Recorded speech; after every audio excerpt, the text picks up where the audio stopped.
నమస్తే, నా పేరు తేజస్విని. బీసీఎన్ న్యూస్ కి స్వాగతం. ముందుగా ముఖ్యాంశాలు. ప్రజలకు సుపరిపాలన అందిస్తామన్న ముఖ్యమంత్రి చంద్రబాబు సంపద సృష్టించి పేదలకు పంచేలా స్వామి ఆశీర్వదించాలని శ్రీవారిని కోరినట్టు స్పష్టం.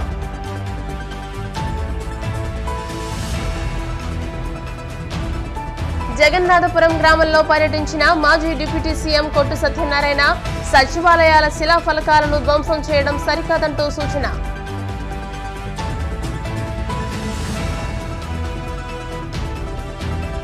తెలంగాణలో పూర్తి స్థాయిలో విస్తరించిన రుతుపవనాలు, కోస్తా రాయలసీమల్లో పిడుగులు, ఈదురుగాలులతో వర్షాలు కురిసే అవకాశం ఉందని వాతావరణ శాఖ అంచనా.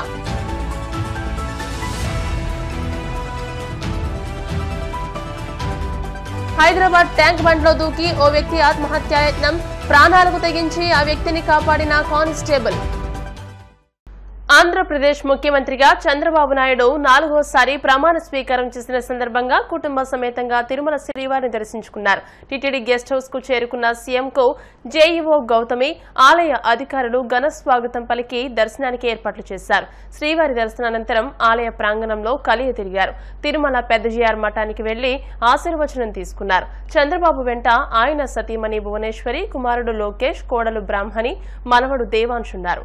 అనంతరం చంద్రబాబు ఆలయం వెలుపల మీడియాతో మాట్లాడుతూ దేవాంశ్ పుట్టినరోజు నాడు శ్రీవారి అన్నదానానికి ప్రతి ఏటా విరాళం ఇస్తున్నామని, తాను ఒక్క నిమిషం మాత్రమే ధ్యానం చేస్తానని, సంపదను సృష్టించి పేదలకు పంచే అవకాశం ఇవ్వాలని స్వామిని కోరుకున్నట్లు తెలియజేశారు. పేదరికం లేని సమాజాన్ని నిర్మించేందుకు ప్రయత్నిస్తారని, ఆర్థిక అసమానతలు లేని విధంగా చర్యలు చేపడతామన్నారు. తన పిలుపు మేరకు ప్రజలు అధికారం ఇచ్చారని, తాను 5 కోట్ల ప్రజల మనిషినని, ప్రజల కష్టాలను పరిష్కరిస్తానని అన్నారు. ఒకప్పుడు మీరు చూస్తే సంపద లేనప్పుడు, సంపద సృష్టించడం తెలియనప్పుడు, ఆర్థిక సంస్కరణలు వచ్చిన తర్వాత సెకండ్ జనరేషన్ రిఫార్మ్స్ నేనే ప్రారంభించాను వెంకటేశ్వర స్వామి ఆశీస్సులతో. అందుకే మీరు ఈరోజు రోడ్లు చూస్తే బ్రహ్మాండమైన రోడ్లు వచ్చాయి. రాష్ట్ర రోడ్లు అన్ని పోయినాయి, కానీ నేషనల్ హైవేస్ వచ్చినప్పుడు ఫస్ట్ రోడ్ నేషనల్ హైవే వేసి గుర్తుపెట్టుకోవాలి, చెన్నై టు నెల్లూరు. అది ప్రూఫ్ ఆఫ్ కాన్సెప్ట్. అది సక్సెస్ అయిన తర్వాత వాజ్పేయి గారు దేశం మొత్తం గోల్డెన్ క్వాడ్రిలేటరల్ రోడ్ వచ్చింది. ఇప్పుడు జిల్లా రోడ్లు వచ్చి అన్నీ అయిపోయినాయి. ఫస్ట్ టెలిఫోన్, మీరందరూ ఫోన్లు పట్టుకొని ఉన్నారు. ఒకప్పుడు ఫోన్ అన్నం పెడుతున్నా అన్నారు, ఇప్పుడు ఫోన్ లేకపోతే బతికే పరిస్థితి లేదు. అది ఒక నిత్యావసర వస్తువు అయిపోయింది. అది నిత్యావసర వస్తువే కాదు, పెద్ద ఒక వెపన్ అయిపోయింది, ఒక ఆయుధం. ఎక్కడున్నా మీరు వర్చువల్ వర్కింగ్ కోసం ప్రపంచంలో ఎక్కడున్నా అన్ని పనులు అయిపోయే పరిస్థితి వచ్చింది నాలెడ్జ్ కారణం. అందుకని ఈ రెండు కూడా సాధ్యం. ఆ సాధ్యం కావాలంటే వెల్త్ క్రియేట్ కావడం కాదు, సంపద సృష్టించడం కాదు, ఆ సంపద పేదవాళ్ళకి ఇచ్చే కార్యక్రమం శ్రీకారం చుట్టాలి. అయితే ఈ 5 సంవత్సరాలు పరిపాలన తిరుమల తిరుపతి దేవస్థానంతోనే ప్రారంభం కావాలి. ప్రక్షాళన, ప్రసాద, క్లీనింగ్, లేకపోతే పరిశుభ్రత అన్నిటికీ తిరోధకాలు చేశారు కదా. నేను వస్తే పరదా కట్టే పరిస్థితి, ఇంకా హ్యాంగ్ ఓవర్ పోలేదు. పరదా కట్టేస్తున్నారు అంటే అలవాటు అయిపోయింది. రెండోది, మనుషులు వస్తే వాళ్ళకి హ్యాండిల్ చేయడం తెలియడం లేదు. మనుషులు వస్తే హ్యాండిల్ చేయడం తెలియదు కాబట్టి కర్ఫ్యూ పెట్టేయడం. కర్ఫ్యూ పెట్టేసి ఎవరు రాదు, ఇంక నేనే వెళ్ళిపోవచ్చు, నేనే వచ్చేయచ్చు అన్నమాట. ఇలాంటి కల్చర్స్ అంతా చూస్తే చాలా బాధేస్తుంది. అదే మరి పెద్ద ఎత్తున అవకతవకలు జరిగాయి. ఎప్పుడు కూడా కక్ష సాధింపు చర్య ఉండకూడదు, కానీ తప్పులు చేసిన వాళ్ళు కూడా ప్రక్షాళన చేయకపోతే వెంకటేశ్వర స్వామి కూడా సహకరించడు. దేవుడు కూడా చెప్పింది అదే, మంచి వాళ్ళని కాపాడుకోవాలి, చెడు వ్యక్తుల్ని శిక్షించాలి, సమాజాన్ని కాపాడాలి. అందుకే ఈరోజు నేను చెప్తున్నా, ఈరోజు నేను చేసిన సంకల్పం ఇది. వెంకటేశ్వర స్వామి టెంపుల్కి వస్తానే, కొండెక్కతానే ఏం కనపడాలి మీకు? పవిత్రమైన భావం రావాలి. ఈ పవిత్రమైన భావం రావాలంటే ఇక్కడ అడుగడుగున ఆ పవిత్రమైన భావం రావాలంటే ఆ మూమెంట్ కనపడాలి, క్లీన్గా ఉండాలి, భోజనం కూడా ప్రసాదం కూడా నీట్గా ఉండాలి, విపరీతమైన రేట్లు పెంచకూడదు. వెంకటేశ్వర స్వామి దగ్గరికి వస్తే దర్శనం బ్లాక్ మార్కెట్లో టికెట్లు అమ్ముకోకూడదు. ఒకప్పుడు మీరు గుర్తుపెట్టుకోవాలి, ఇక్కడికి వస్తే ఎంత క్లీన్గా పరిశుభ్రంగా ఉండడం చూశారు. నేను కొండపైన పెద్ద ఎత్తున గ్రీనరీ పెట్టి, పెద్ద ఎత్తున ఔషధాల ప్లాంట్స్ అన్ని పెట్టి ఇక్కడికి వస్తే లైఫ్ పెరగాలని ఆలోచించాను. అలాంటివన్నీ కూడా మీరు గుర్తుపెట్టుకోవాల్సింది. ఒక దివ్య క్షేత్రం చేయాలంటే ఆల్ ఆస్పెక్ట్స్లో కాన్సన్ట్రేట్ చేయాలి. అదే చేశాం. ఇక్కడ దాన్ని ఏమన్నా నాకు అర్థం కాదు, కానీ ఒక వరస్ట్ ప్లేస్గా తయారు చేయాలంటే ఏ విధంగా తయారు చేయాలో అన్ని తయారు చేశారు. ఎవరెన్ని మాట్లాడిన లెక్కలేంతనం వచ్చింది. గంజాయి, అన్ని మత ప్రచారం, లేకపోతే లిక్కర్, నాన్ వెజిటేరియన్, విచ్చలవిడితనం, ఇష్టానుసారంగా వీళ్ళ యొక్క పైరులకు కేంద్రంగా తయారైపోయింది. వెంకటేశ్వర స్వామిని ఊరూరు తిప్పేశారు. మీరు గుర్తుపెట్టుకోవాలి, దేశంలో ప్రతి ఒక్కరికి ఒక ఆలోచన ఉంటుంది. ఆలోచన ఏంటి? వెంకటేశ్వర స్వామి అంటే ఒక పవిత్రమైన భావం, దేవుని కృప కావాలి. అలాంటిది పెళ్ళిళ్ళు జరిగిన, పేరెంటాలు జరిగిన వెంకటేశ్వర స్వామి తీసుకుపోయి పైరులు చేసుకోవడం ఏంటంటే విన్నారా ఎప్పుడన్నా? పట్టింది అంటే వెంకటేశ్వర స్వామిని మీ స్వార్థం కోసం అమ్మతారా? ఇష్టానుసారంగా పదవులు ఇచ్చుకుంటారా? మేము పదవులు ఇచ్చేది ఎందుకు? ఆ పదవి ఇచ్చి ఆ పదవి ద్వారా మీ యొక్క కోర్టు కేసులు ఎవరు మీ పనులు చేసుకోవడానిక? ఎక్కడికి పోయారు మీరు? ఏమయ్యారు మీరు? అంటే వెంకటేశ్వర స్వామి, నేను ఎన్నోసార్లు చెప్పాను, గుర్తుపెట్టుకోవాలి మీరు మళ్ళీ ఒకసారి. వేరే దేవుళ్ళు నెక్స్ట్ జన్మలో మీ మీద పనిష్మెంట్ ఇస్తారా, కానీ వెంకటేశ్వర స్వామిని నేను చూసా.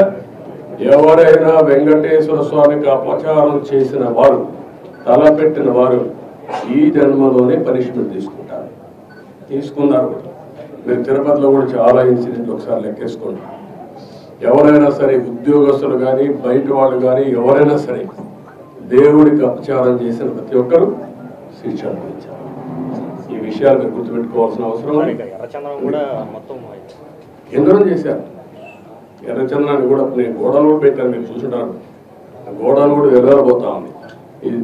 ఎర్రచందనం స్మగ్లర్కే సీట్ ఇస్తే ఏం మాట్లాడతారు? చట్టాలు కూడా చేతులకు అప్పచెప్పేస్తున్నారు. చాలా ఉన్నాయండి, ఒకటి మాట్లాడడం కాదు, చాలా ప్రక్షాళన చేయాలి. ఇంకా వీళ్ళ డబ్బులు, రౌడీజం, దీంతోనే రాజకీయం చేయాలకుండా ఏమీ జరగదు. నేను ఒకటే చెప్తున్నా, దృఢ సంకల్పంతో వెంకటేశ్వర స్వామి సాక్షిగా చెప్తున్నా, మంచిని ప్రోత్సహిస్తా, చెడును మాత్రం గట్టిగా తొందరలో.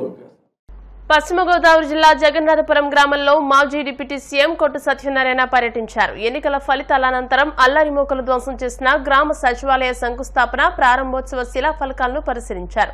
ఈ సందర్భంగా ఆయన మాట్లాడుతూ ఎన్నికల్లో గెలుపోటములు సహజమని, దాడుల సంస్కృతి సరికాదన్నారు. ఈ కార్యక్రమంలో స్థానిక నాయకులు ముప్పడి సంపత్ కుమార్, కర్రి భాస్కర్రావు, ఎం వెంకటరామిరెడ్డి, ఎం సుబ్బారావు, బండారు నాగు, చిట్టూరి బాపన్న తదితరులు పాల్గొన్నారు.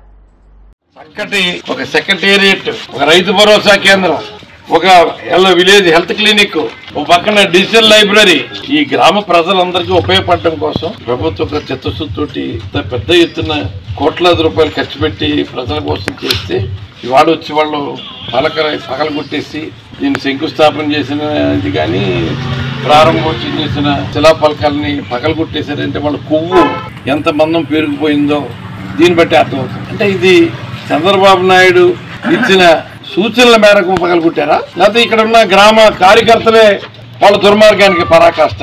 ప్రభుత్వ భవనం పైన వాళ్ళు పెట్టిన పోస్టులు, ఒక పక్కనేమో శిలాఫలకాలు, బిల్డింగ్ ఫౌండేషన్ పలకాలు పైన చంద్రబాబు నాయుడు, పవన్ కళ్యాణ్ వాళ్ళ పోస్టులు పెట్టారు. మరి ఇది ప్రభుత్వ ఆస్తా లేకపోతే తాతగారు ఆస్తా? మీకు ప్రజలు ఓట్లేసింది ఏదో శుభ్రం, మరి మీరు హామీలు ఇచ్చారు, సూపర్ 6 అన్నారు, లేకపోతే ఇంకేదేదో ప్రలోభ పెట్టారు, అయ్యో చేస్తారని ప్రజలు మీకు ఓట్లు వేస్తారు. అంటే మీరు ఉన్న ఆస్తులు, ప్రభుత్వ ఆస్తులను పగలగొట్టామని ప్రజలు ఓట్లేసినట్ట? అంటే మీ భావన, మీరున్న కార్యకర్తల ఆలోచన, ప్రజలు మీకు ఓట్లేసింది ప్రభుత్వ ఆస్తుల్ని ధ్వంసం చేసి ప్రజలకు ఉపయోగపడే ప్రభుత్వ సంస్థల్ని దుర్మార్గంగా పాడు చేయమని మీకు ఓట్లేసినట్ట? అంటే మీ భావన, ఇక్కడున్న కార్యకర్తల ఆలోచన, ప్రజలు మీకు ఓట్లేసింది ప్రభుత్వ ఆస్తుల్ని ధ్వంసం చేసి ప్రజలకు ఉపయోగపడే ప్రభుత్వ సంస్థల్ని దుర్మార్గంగా పాడు చేయమని మీకు ఓట్లేసినట్ట. మీ దుర్మార్గం ఎంతవరకు పరాకాష్ట ఎంతవరకు చేస్తారో చేయండి, తగిన శాస్తి జరుగుతుంది జరిగే సమయం వచ్చినప్పుడు. ఏదైనా ఇటువంటి చర్యలు చాలా దుర్మార్గం. మరి ఇటువంటి చర్యలు 2019లో ప్రజలు మిమ్మల్ని ఓడించినప్పుడు కొత్తగా అధికారం చేపట్టిన వైఎస్ఆర్ కాంగ్రెస్ ప్రభుత్వం కానీ ప్రభుత్వ పెద్దలు కానీ పార్టీ కార్యకర్తలు కానీ ఎక్కడ ఏ రకంగా ఎటువంటి ప్రతిస్పందన కానీ లేదే. ఎంతో హుందాగా పరిపాలించామే. ఇవాళ తెలుగుదేశానికి అంటకాగినా మీకు ఇచ్చే పథకాలన్నీ ఇచ్చామే. ఈ జగన్నాథపురంలో మాధవరంలో ఇన్సూరెన్స్ రూపంలో పెద్ద అమౌంట్లు 2 లక్షలు దాటిన అమౌంట్లన్నీ ఆగిపోతే ప్రత్యేకంగా నేను శ్రద్ధ తీసుకుని 2 కోట్ల రూపాయలు ఎలక్షన్ ఇంకా 2 నెలల ముందు ఉందనగా తీసుకొచ్చి రైతులందరికీ ఇచ్చానే. దాంట్లో ఎంతమంది తెలుగుదేశంలో ఉన్నారు? అందరూ 3 వంతులు తెలుగుదేశం వాళ్ళు ఉన్నారు. రైతుకు న్యాయం చేయాలి, ప్రజలకు న్యాయం చేయాలని మేము పాటుపడితే మేము ప్రజల కోసం ఇక్కడ ఇన్ని సౌకర్యాలు కలగజేసి ప్రజలకి పరిపాలన అంతా కూడా ఇక్కడ గ్రామంలోనే అందించే పరిస్థితి తీసుకొస్తే ఈ రకమైన ధ్వంసరచన చేయటం మీ యొక్క మనస్తత్వాన్ని మీ యొక్క రాక్షస మనస్తత్వం తెలియజేస్తుంది. మరి ప్రజలు మీరు ఇలా పగలకొట్టమని మీకు ఓట్లేసి గెలిపించారా, మరి దేనికి ఓట్లేసారన్నది ప్రజలు గమనించాలని కూడా ఈ సందర్భంగా ప్రజలకు నేను నైరుతి రుతుపవనాలు బుధవారం తెలంగాణలో పూర్తి స్థాయిలో విస్తరించగా ఛత్తీస్గఢ్లోని పలు ప్రాంతాలకు విస్తరించాయి. రానున్న 3 రోజుల్లో ఉత్తరాంధ్రలో మిగిలిన ప్రాంతాలకు విస్తరించనున్నాయి. ఉత్తరాంధ్ర మీదుగా తూర్పు పడమర మధ్య ద్రోణి సముద్ర మట్టానికి ఆనుకుని విస్తరించి ఉంది. దీంతో కోస్తా రాయలసీమల్లో పలుచోట్ల బుధవారం వర్షాలు కురిశాయి. రానున్న 24 గంటల్లో కోస్తా రాయలసీమల్లో పలుచోట్ల పిడుగులు ఈదురుగాలులతో వర్షాలు కురుస్తాయని వాతావరణ శాఖ తెలిపింది. గురువారం ఉమ్మడి ఆదిలాబాద్, కరీంనగర్, వరంగల్, మెదక్, రంగారెడ్డి జిల్లాలో ఓ మోస్తరు వర్షాలు కురిసే అవకాశాలున్నట్లు వాతావరణ శాఖ తెలిపింది. ఏపీలోని విజయనగరం, పార్వతీపురం, అల్లూరి, గుంటూరు, బాపట్లతో పాటు పలు జిల్లాల్లో పిడుగులతో కూడిన వర్షాలు కురిసే అవకాశం ఉంది. మత్స్యకారులు, లోతట్టు ప్రాంతాల ప్రజలు అప్రమత్తంగా ఉండాలని సూచించింది. ఇప్పుడు కాసేపు ప్రకటనలు.